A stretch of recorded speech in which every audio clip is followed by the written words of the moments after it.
Hi అండి. So వంకాయ slices fry ఎలా చేయాలో చూద్దాం. వంకాయ అనేది కట్ చేసిన తర్వాత సాల్ట్ వాటర్లో పెట్టుకోవాలి. సో సాల్ట్ వాటర్ పెట్టుకోవడంలో ఏంటంటే చేదు రాదనమాట. సో ఇప్పుడు డైరెక్ట్ నేను ఆయిల్ హీట్ అయిన తర్వాత ఆ వంకాయలు వేసేసాను.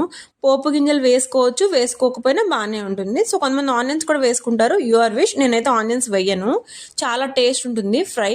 సో ఇక్కడ నేను పసుపు ఉప్పు వేసిన తర్వాత లిడ్ క్లోజ్ చేసేసి మగ్గబెట్టాలన్నమాట. అప్పుడు ఏంటంటే లోపల బాగా మగ్గి పైన క్రిస్పీ అవ్వాలంటే ఏం చేయాలి, ఇంకా లిడ్ ఓపెన్ చేసేయాలి. లిడ్ ఓపెన్ చేసేసి ఇప్పుడు కరివేపాకు చల్లని చూసారా, ఇంకా అలా ఓపెన్ చేసుకుంటూ మిక్స్ చేసుకుంటూ ఉండాలన్నమాట ఫ్రై అనేది.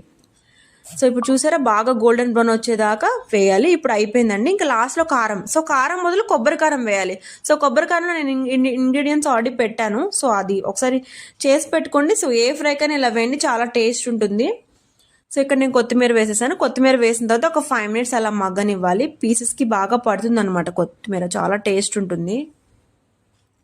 ఆనియన్స్ అనేది వేయలేదు కాబట్టి ఇంకా ఇది ఒక టైప్ ఆఫ్ ఫ్రై అనమాట. సో డ్రై ఫ్రై పప్పుచారులో చాలా టేస్టీ ఉంటుంది. సో మీరు ఒకసారి ట్రై చేసి నాకు ఎలా ఉందో కమెంట్ చేయండి. Thank you.